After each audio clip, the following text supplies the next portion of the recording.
Prabowo itu adalah orang yang bermasalah. Yang secara rekam jejaknya dia adalah penculik dan kemudian dia dipecat karena ada upaya-upaya untuk melakukan kudeta atau penguasaan ketika zamannya Habibie, waktu itu Presiden Habibie. Jadi rekam jejaknya itu negatif. Prabowo itu negatif ya.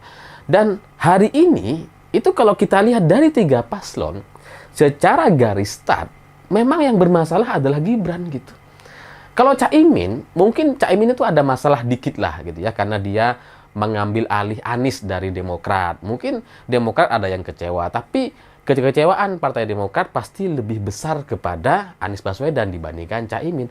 Tapi secara keseluruhan, artinya Caimin nggak ada masalah ketika dia maju sebagai cawapres.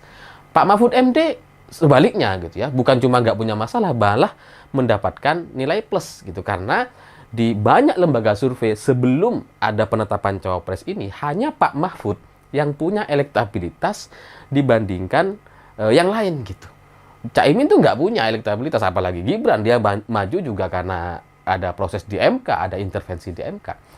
Kalau Pak Mahfud memang digadang-gadang gitu. Dari banyak lembaga survei, memang Pak Mahfud ini punya suara atau elektabilitas. Jadi ketika beliau maju, masyarakat itu ya sesuai dengan keinginan masyarakat. Karena menurut banyak sekali lembaga survei memang menjagokan Pak Mahfud untuk maju. Selain tentu saja ada AHY, ada Erick Thohir, Ridwan Kamil, Sandiaga Uno, dan sebagainya. Airlangga juga ada gitu ya.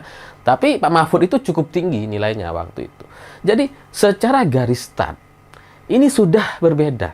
Caimin nggak ada masalah, Pak Mahfud punya nilai plus, sementara Gibran ini nilainya minus. Karena dia maju lewat proses intervensi di MK. Ketua MK yang merupakan pamannya itu diintervensi oleh keluarga Gibran.